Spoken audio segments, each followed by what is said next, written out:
For USCFootball.com, I'm Keely Eure here with Dan Weber for instant analysis of USC's 38-35 loss to ASU. USC snaps its 19 home game winning streak. The Trojans are now 4-4 overall and 3-3 in the Pac-12. The Trojans' hopes of getting to the Pac-12 championship seem all but over. Dan, what do you make of this game? What are your general takeaways? Yeah, I mean, it was a couple of different games. Obviously, it took Jack Sears a little while to, they didn't help him out with some of the play calling early, and it looked like, oh my gosh, they're out of this. There's no, 24 straight, at a point run by Arizona State, and then it looks like it come out of halftime, and all of a sudden, here's a team that scored only 24 points in the third quarter all year, 7 games. Come out and put up 14 right away, and you're like, oh, okay. Well, we know they're better than Arizona State probably, except at a couple of spots. Maybe they're going to do something, and it looks like, okay, they are going to do something. And then they decided not to do something at the very end. And some of the flaws that we know, I mean, there were a lot of big plays either way, and you could, the punt returns, you could cancel those out. They had the long, the runs, and USC had the passes and the trick plays and all that kind of stuff. But when it came down to this game, it was a 4th and 1 on the 20-yard line, where if USC punches it, through, and they could punch it in, score, go ahead. Clock is pretty much could have been pretty much gone by that time, and they're at home. You control the game and you win. But they couldn't do it. They couldn't do it on 4th and run. They ran something that they don't really run in practice much, and it's just not what they do. They don't pound the ball. They don't do power. They don't do really physical stuff in practice. And when it comes to that point in the game where the game's on the line, here's the play, timeout, you decide not to kick the field goal, you're going to go for it. It's a little closer than you thought. And you don't really hit it up in there. You call a play where you're going to have the guard pull, and they get penetration, which you think they would normally do, and the guard doesn't make it there, and they don't get a good spot, and they turn the ball over instead of scoring and going ahead. They're playing from behind and could never catch up. But it's not a surprise. It's kind of more what you would expect, that they wouldn't make 4th and 1 than you would expect them to make 4th and 1. With the way this team is this year, they just don't get that play. They don't make that play, and that's why you practice, and they don't practice that, so it's hard to do it in a game.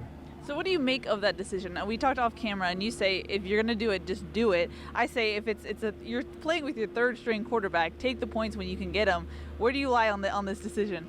No, I think you got to go for it. The only thing about not going for it is you don't practice it. Yeah. You don't believe in it.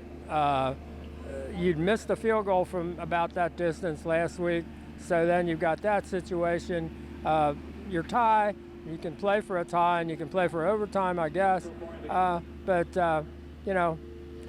I want USC to be the kind of team where they want to go for it, and where they do go for it, and where they believe in what they're doing. But I know realistically, we see them practice, they're not that kind of team. So I guess the other side of that coin is you say, I'm a realist. Yep. We aren't any good doing this. Yeah. So why don't we just kick the field goal?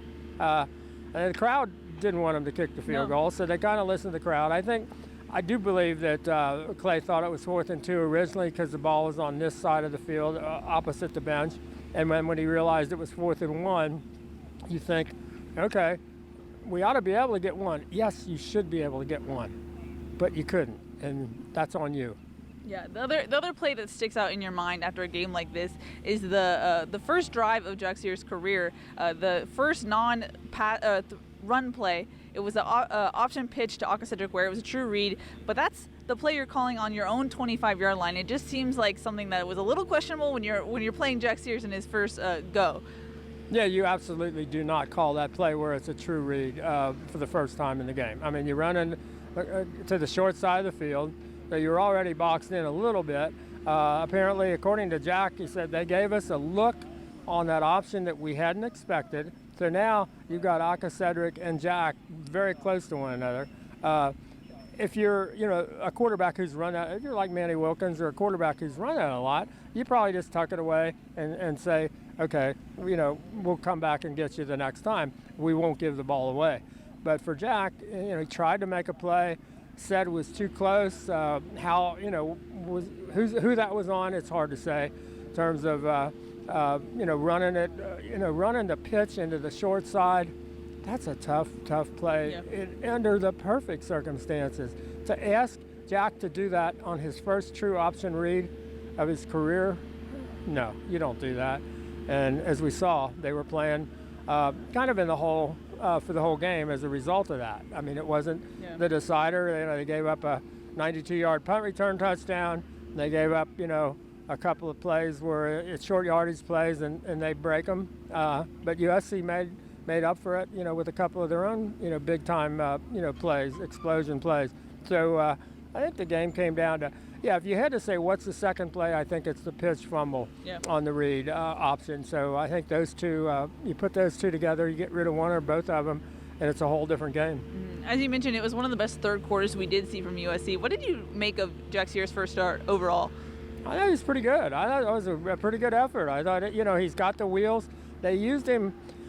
Thing I thought they would do more of would throw the ball to the running backs into the flat or to the tight ends, which I think they did more of in the second half, and make the easy passes, and give the ball to guys like Josh Fowler is a pretty darn good athlete, and he was running by people after he make some easy throws, some easy catches, and then give them, give guys a chance to make a play or get it to Vavai and let him make a play. I don't think they did enough of that, but they did more of it. And so I thought I would have liked to have seen them make it a little bit easier on Jack, at the start. But I thought I'll give him a lot of credit. And Clay did, everybody did, his teammates.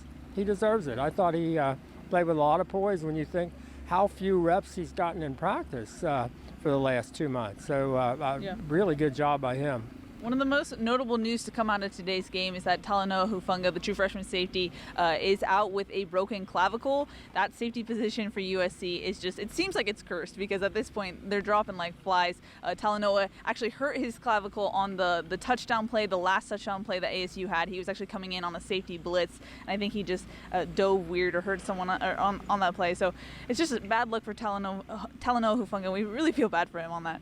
Yeah, he's a great player, and he's had a great year. And, his tackle totals are pretty amazing, and he gives it everything he's got. And this would have been in the game. It's really a shame because USC's going to Corvallis. Yeah. Talanoa is from Corvallis, so he doesn't get to go home. Or if he does, he's going in a sling. And now this is a USC team that basically came into the year feeling like they had 6 starting safeties. Yeah. Right now, they have maybe 1. Yeah. It's amazing. I mean, when you look at all the different things that have happened to all those safeties, this was as good a position as they had, and now, and weird stuff. I mean, we understand that Marvell maybe had the decision to make play or not play. I guess. They've been kind of hiding it all week that he got a bunch of stingers in the Utah game, and we didn't ever get an answer as to what was going on with Marvell. And by Friday, I guess the decision was you could play with a collar, and I don't think he felt really comfortable. You don't see guys playing with those anymore like they used to see it all the time with linebackers, especially. But he decided, I don't know, it's in my neck, and I don't know if I want to take any chances like that. So they found out yesterday, and they decided that a Jenny would be the better way to go there. Move a Jenny Harris, from nickel, and then move Jonathan Lockett, who got better enough this week, move him into nickel. And so that's kind of how they went. I thought those guys played really well. Yeah. But now, to lose Talanoa, I mean, he's, I don't think we've gotten the tackle totals yet, but it'd be a shock if he wasn't, the leading tackler. Yeah, it's definitely a loss there. Like I mentioned at the beginning of this video, USC is now 4-4, 3-3 in the Pac-12 South. I think some fans think it's doomsday. Dan, where do you see this team and the trajectory of this team? They're going to Oregon State next week, like we said, and this is an Oregon State that actually just beat Colorado today after being down 31-3 in this early second half. So this is an Oregon State team that's coming in with some fire to this game. Yeah, USC better match that this week. I mean, anytime you go to Corvallis during Halloween week, and honest to gosh, I mean, you get this sense of, you get all that black and orange, and it's kind of, at this time of year, the weather could be, you had the great fog game that you literally couldn't see to the sideline. You couldn't see from one sideline to the other. You just never know. It'd be a night game, Saturday. USC's got to win 2 more to get bowl eligible at this point. I mean, I know that sounds crazy to be saying that, but they can't mess around. They cannot lose. Absolutely cannot lose this week. You lose this week, and where does that leave you? That leaves you really scrambling. You've got UCLA on the road. You've got Notre Dame here. Mm-hmm. You got trouble, my friend, if you don't take care of business Saturday in Corvallis. Mm-hmm. I know we're still in the middle of the season, and I don't like talking about coaches' jobs, but as far as the hot seat goes, where do you think Clay Helton sits at this point? I think it's really a tough place to be. It's hard to believe that you could win the great Rose Bowl game in year 1 and win the Pac-12 year 2 and be in the place where they're in right now. But some of these losses are the kind of things that they're really hard to take. Being as non-competitive as they've been 3 times on the road, you've got people putting in $300 million into this Coliseum by next year, and you got an LA where so much is going on in terms of competition for the sports dollar and the sports attention. You got the Rams going just great. You've got LeBron with the Lakers. You got the Dodgers in the World Series. You've got the Chargers all rejuvenated. And here's USC that there were years, covering them with Pete Carroll, that USC was by far the number 1 story in Los Angeles, was the number 1, sports thing going. And it's kind of tough, I think, for USC people to see where USC is right now in the pecking order, of LA. And, everybody we talk to has always said, yeah, the goal at USC is to be not just winning Pac-12 championships, but competing for national championships. Yep. I mean, Clay says it. Lynn Swann certainly says it. Anybody that's talked about what do you expect about USC or from USC football, they talk about being in the hunt for national championships. That seems so far over in terms of where USC is right now. I think it'll be interesting to see what does this do to recruiting. I mean, if there's you got the double whammy of this kind of a season, and you've got uncertainty about the head coach, that's going to make recruiting, I think, a pretty challenging deal this year. And with the coaching staff itself, where do they fit in all of this and going forward? So there's some unsettled times coming up here in the next couple of months. Yeah, for sure. So I mean, getting back to the minute. Next week, how do you fix it going forward? I know we say our practice recommendations all the time. I don't think that's what this coaching staff will do. So how do you fix this to go up to Oregon State? I don't know, because they got now, does JT Daniels come back?